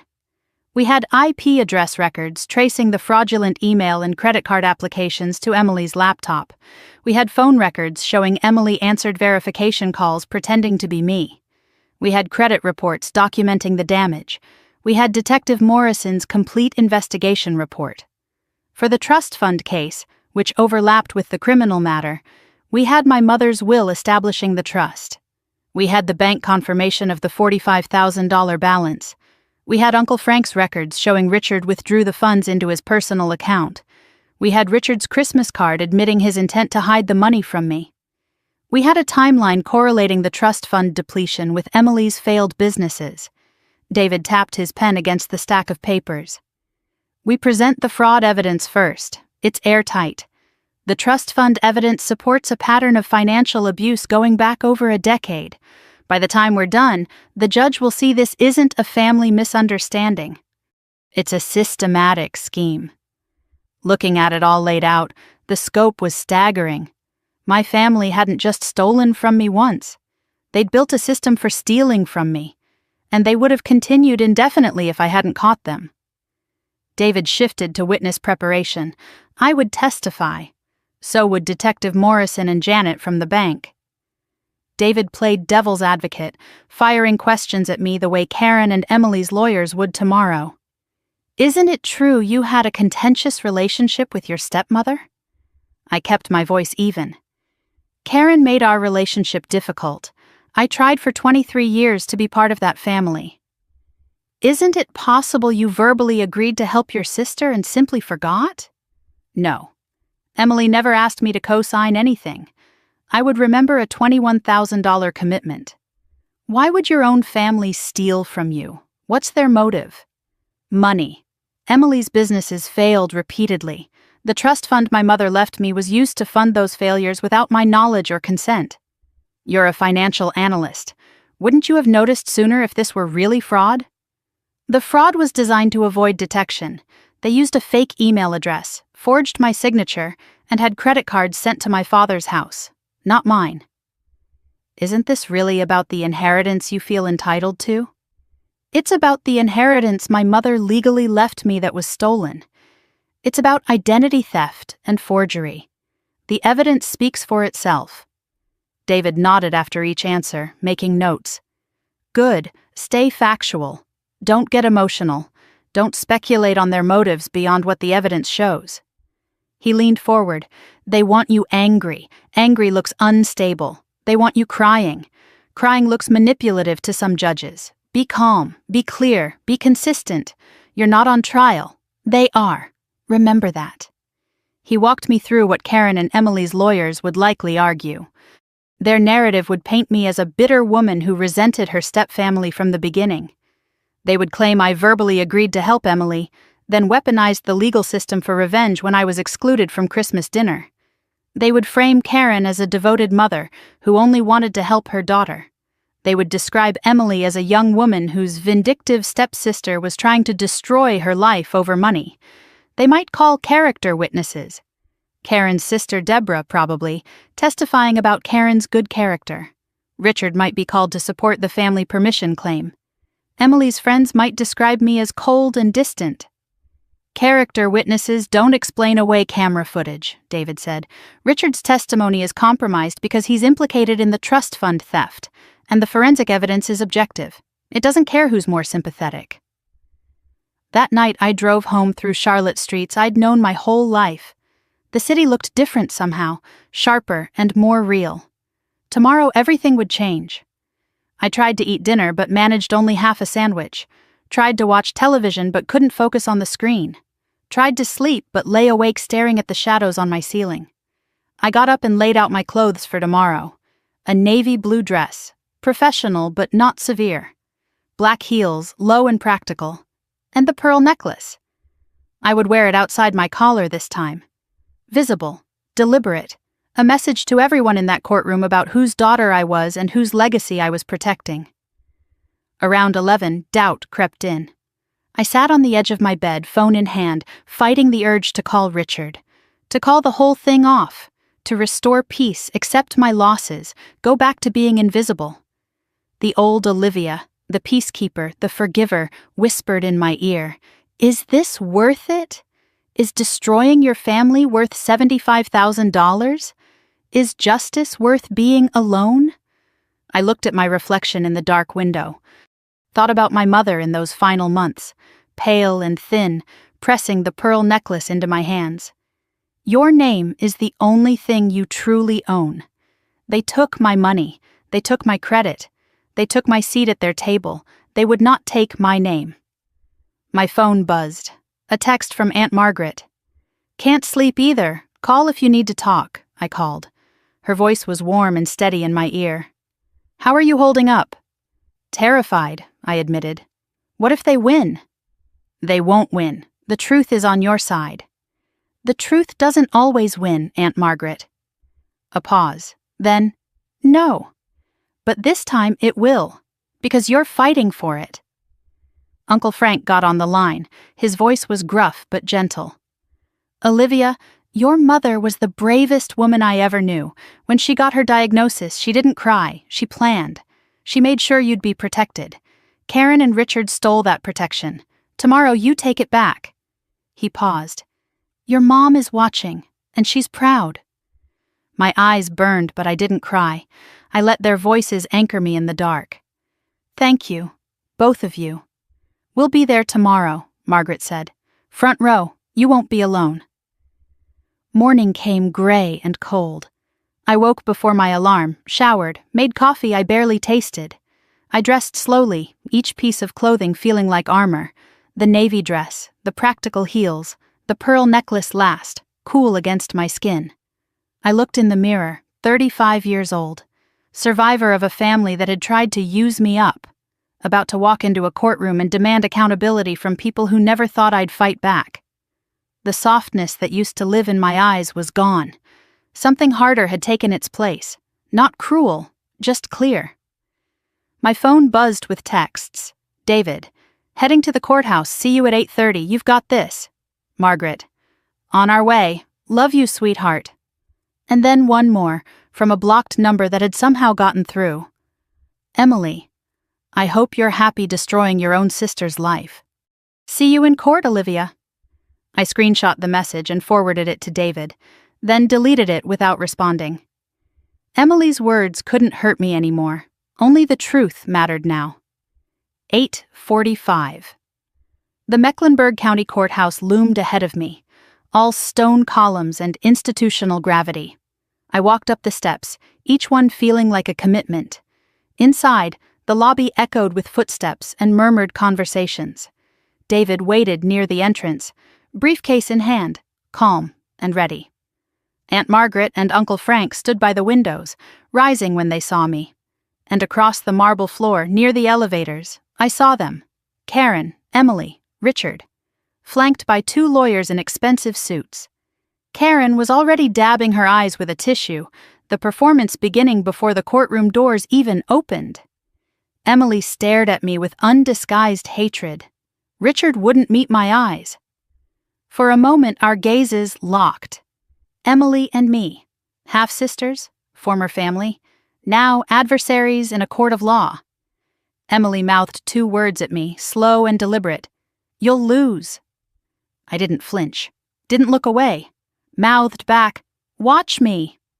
Then I turned, walked toward David, and entered the courtroom. The heavy doors swung shut behind me with a sound like finality. No turning back now. The truth was about to have its day. Courtroom 4B smelled like old paper and floor polish. High ceilings arched overhead, wood paneling lined the walls, and an American flag stood beside the judge's empty bench. The room had the weight of a place where lives changed, where truth was supposed to matter more than performance. I sat at the prosecution table with David Chen and the Assistant District Attorney Maria Santos. My folder of evidence was organized in front of me, though I'd memorized every page. Across the aisle, Karen and Emily sat with their lawyers, 2 men in expensive suits who looked like they'd never lost a case they were paid enough to win. The gallery behind us was divided like a wedding. Front row on our side, Aunt Margaret and Uncle Frank, their faces set with determination. Front row on their side, Karen's sister Deborah, 2 of Emily's friends, tissues already clutched in manicured hands, and Richard, sitting alone in the 3rd row, looking like he wanted the floor to swallow him whole. I felt Karen's eyes on me but refused to look. Instead, I focused on the empty judge's bench and touched the pearl necklace at my throat, my mother's strength close to my heart. The bailiff's voice cut through the murmured conversations. "All rise. The Honorable Judge Patricia Wells presiding." Everyone stood. A door opened behind the bench, and the judge entered. She was gray-haired with sharp eyes and an expression that suggested she had no patience for nonsense. She took her seat, and the room exhaled as we sat back down. Judge Wells reviewed the case file briefly, then looked up. "This is the preliminary hearing in the matter of the state versus Karen Elaine Harper and Emily Rose Harper. Charges include forgery, identity theft, and obtaining property by false pretenses." Her gaze swept the room. "Prosecution, your opening statement." Maria Santos stood, young and sharp and precise.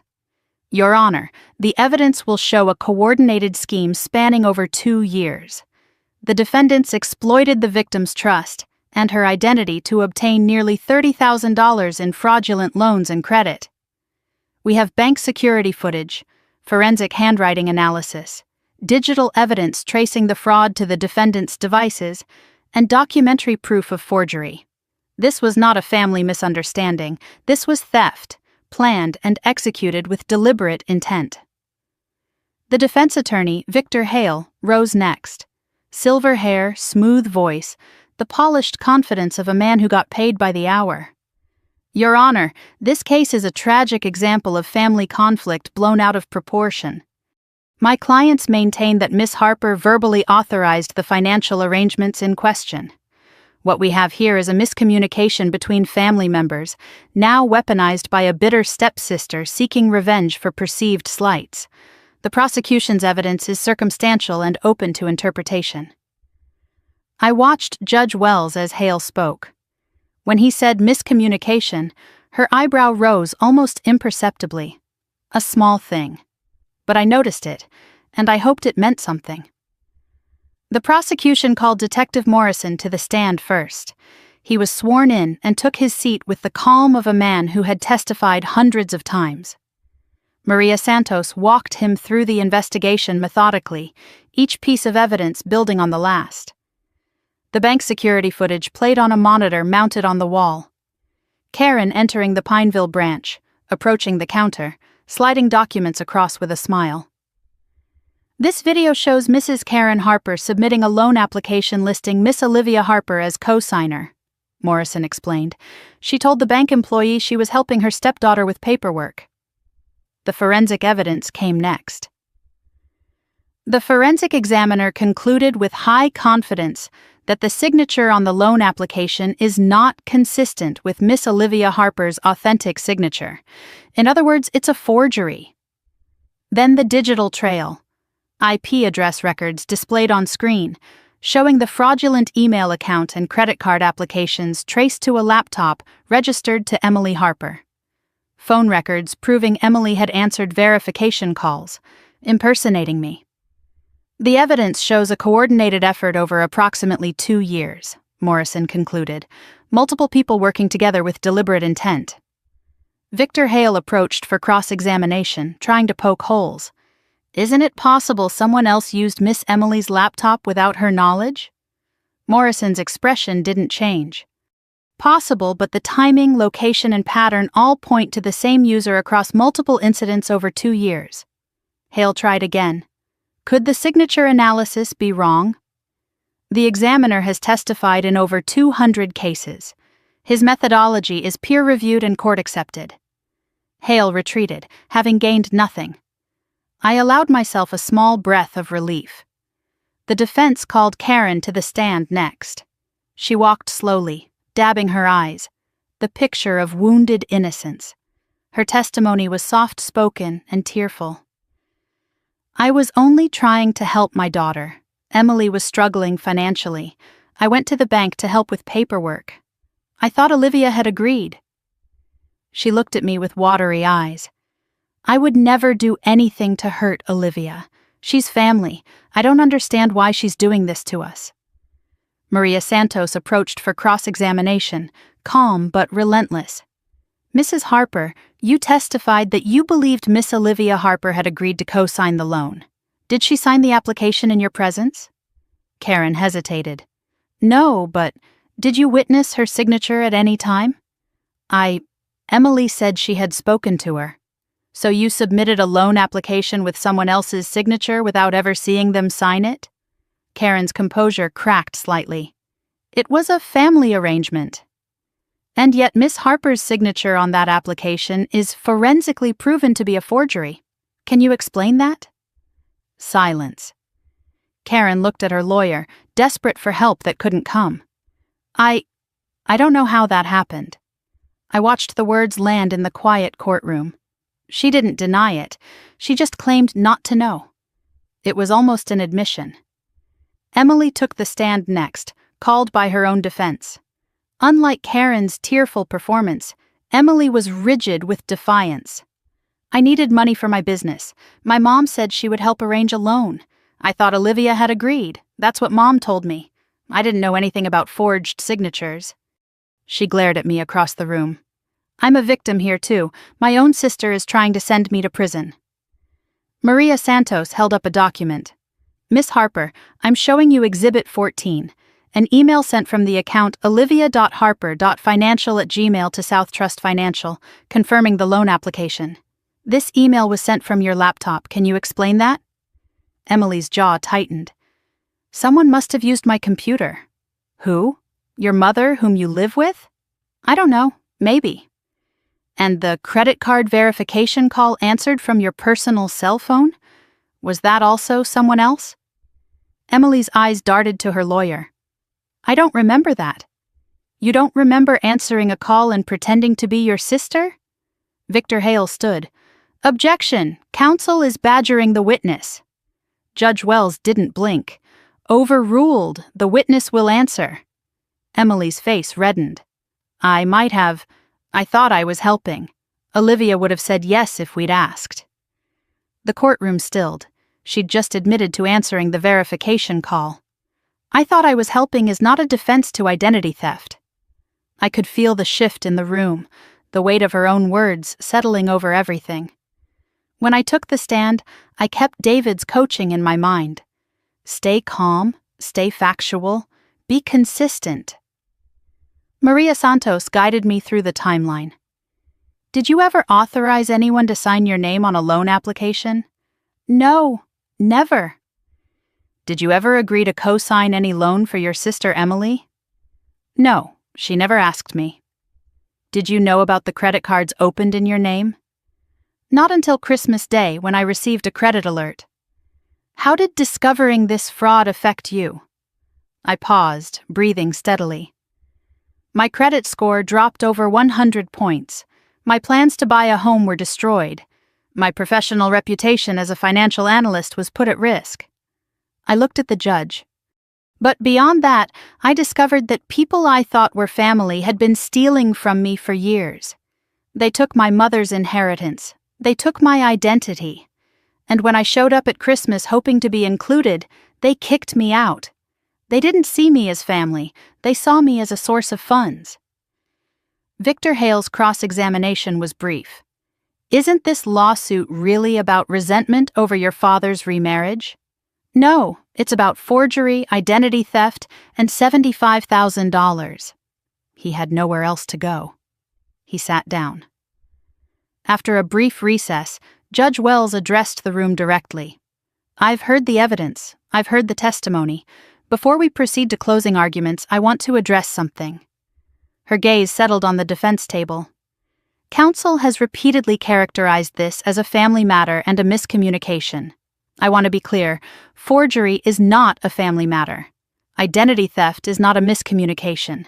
The evidence presented shows a pattern of deliberate fraud documented through forensic analysis, digital records, and bank footage. The defense's suggestion that Miss Olivia Harper verbally authorized actions she clearly did not authorize is not supported by any credible evidence. Karen's face went pale.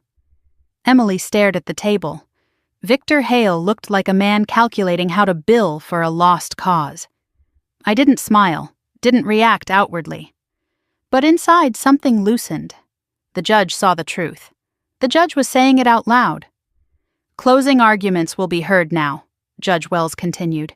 Given the strength of the evidence, I see no reason to delay my ruling. The arguments were brief. Prosecution, systematic fraud, clear evidence, accountability required. Defense, family conflict, harsh punishment, plea for leniency. Then Judge Wells reviewed her notes while the courtroom held its breath. Karen clutched her tissue like a lifeline. Emily stared straight ahead. Richard in the gallery looked broken. I touched my pearl necklace. Whatever happened next, I had told the truth. I had fought for my name. My mother would be proud. Judge Wells looked up. I'm prepared to render my decision. She paused, her eyes on Karen and Emily. Will the defendants please rise? The courtroom fell silent as Karen and Emily rose to their feet. Their lawyers stood beside them, papers clutched in hands that had run out of motions to file. I sat frozen at the prosecution table, my heart pounding so loud I was certain everyone could hear it. The clock on the wall ticked in the silence, each second stretching into eternity. This was it. 23 years of being dismissed, overlooked, stolen from. It all came down to what Judge Wells would say next. I touched the pearl necklace at my throat and thought of my mother. Whatever happened now, I had told the truth. I had fought. I hadn't folded the way they expected me to. Behind me, I felt Aunt Margaret lean forward and briefly touch my shoulder. Uncle Frank sat rigid beside her. Across the aisle, Karen's shredded tissue trembled in her hands. Emily stood with forced defiance, but her hands were shaking. Richard slumped in the third row, staring at the floor, unable to watch. Judge Wells looked at Karen first. Mrs. Karen Elaine Harper. Karen's breath caught audibly in the quiet room. The judge's voice was measured and clear. You have been charged with forgery in the first degree, identity theft, and obtaining property by false pretenses. The evidence presented in this case is overwhelming. Bank footage places you at the scene of the crime, personally submitting a fraudulent loan application. Forensic analysis confirms the signature was forged.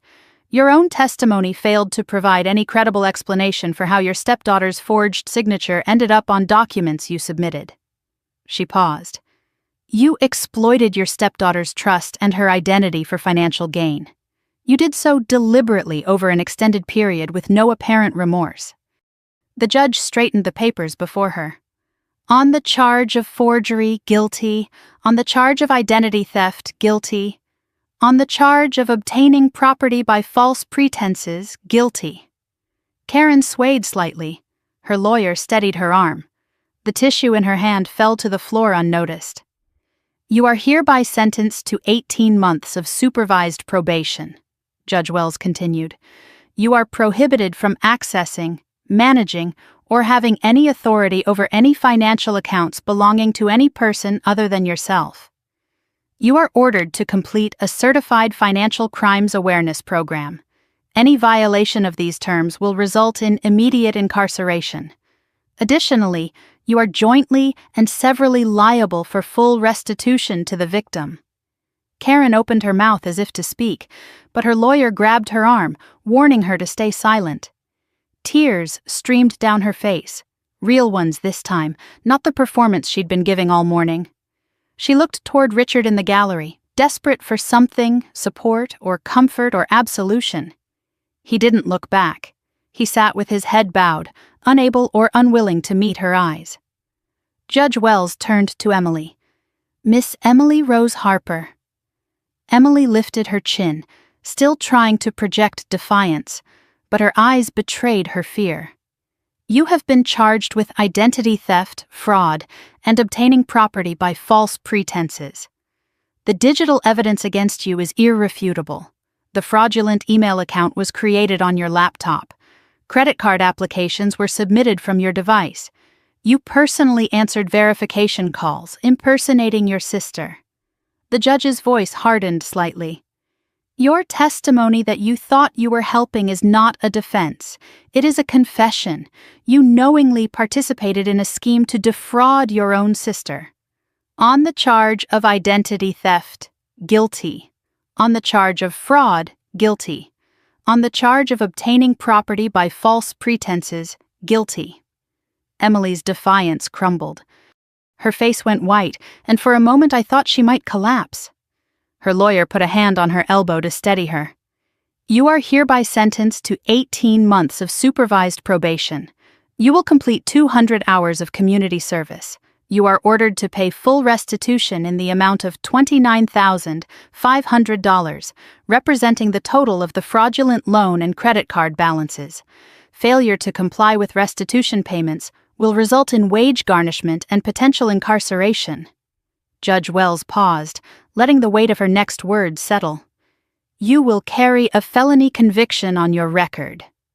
Emily turned and looked at me then, not with hatred this time, with something rawer, the shock of someone who never truly believed consequences would come. Her mouth moved, but no sound emerged. Then she looked down, shoulders shaking with silent sobs. Judge Wells removed her reading glasses and addressed the entire room.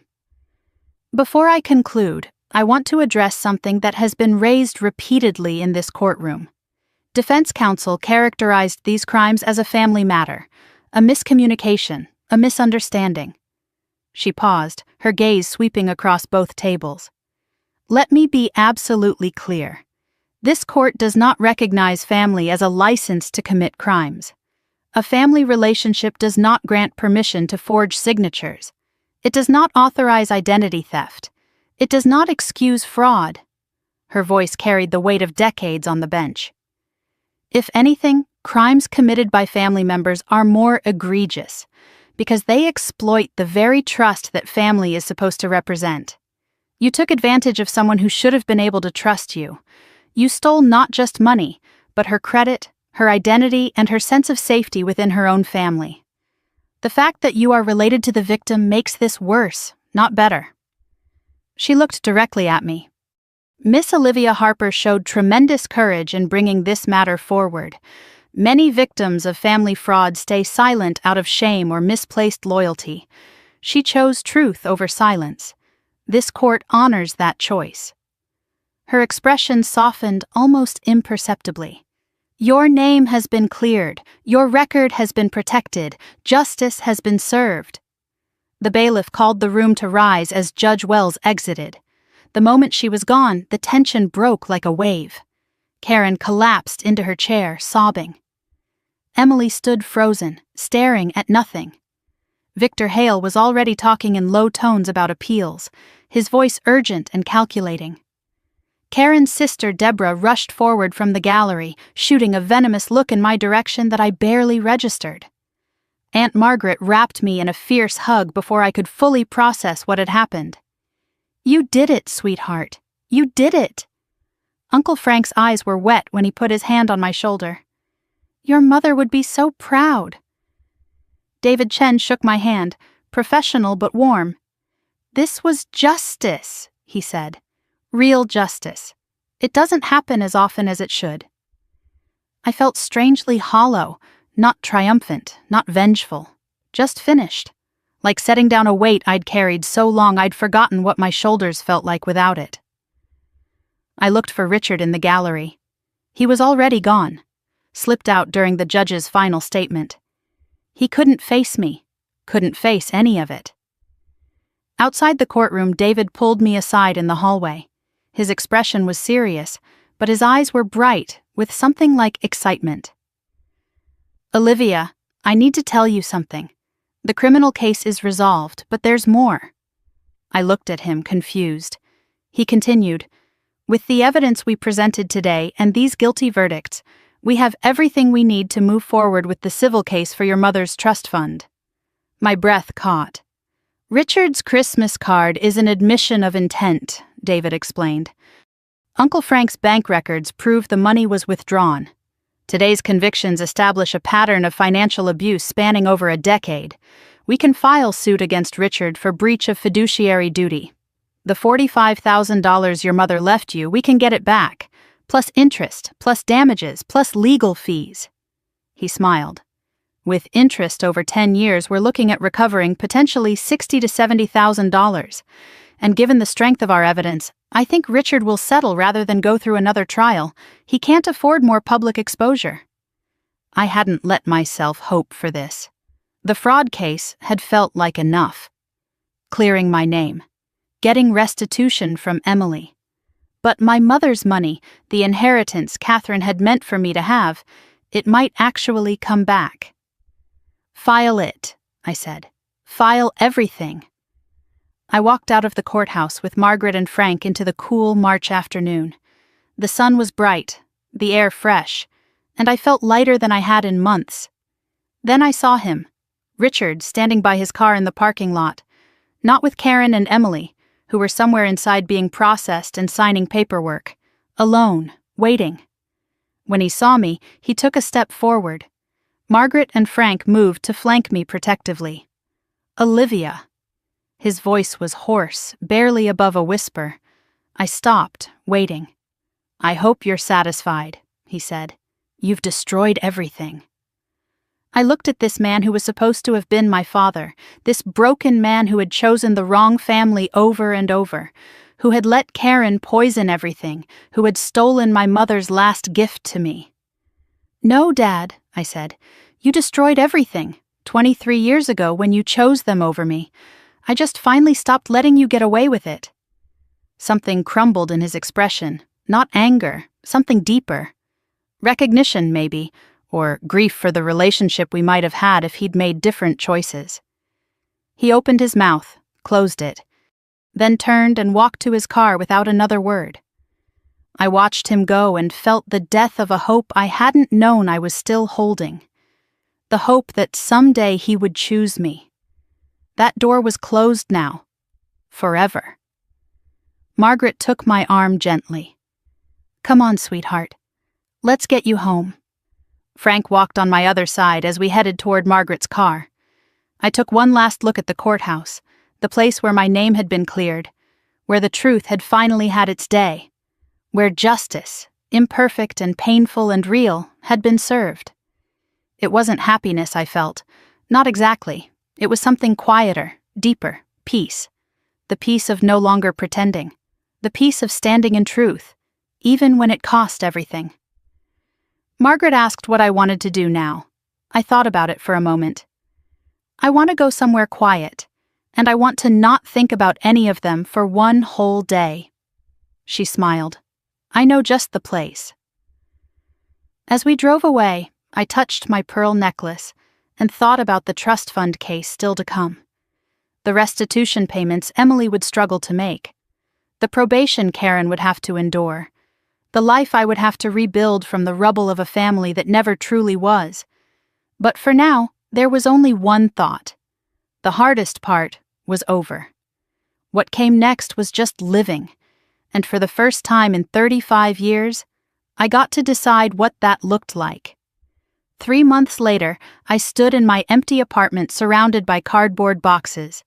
June sunlight poured through the windows, warm and golden, illuminating walls stripped bare of everything that had made this place home. But I wasn't sad. I was moving.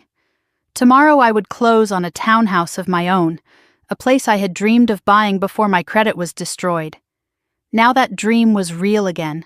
Credit restored, record cleared, down payment secured, a home earned and protected, built on a foundation of truth. I made coffee and stood by the window one last time, looking out at the parking lot where I had sat in my car on Christmas morning, staring at a credit alert that changed everything. That woman felt like a stranger now. She had been standing on her father's porch, gift in hand, still hoping to be let in. This woman built her own doors and decided who got to walk through them. The letter from David Chen's office sat open on my kitchen table. The trust fund case was settled. Richard hadn't fought it. He couldn't afford to financially or emotionally. He signed the settlement agreement 2 weeks ago, and just like that, 23 years of theft came to an end. Total recovery, $62,000. The original $45,000 my mother left me, plus interest, minus legal fees. A check that represented my mother's love, finally delivered. That money would go toward the townhouse. My mother's gift, 2 decades late, would become the foundation of my new home. Catherine had wanted to give her daughter security. Now I finally had it. Richard had enclosed a letter with the settlement paperwork. I almost threw it away without reading it.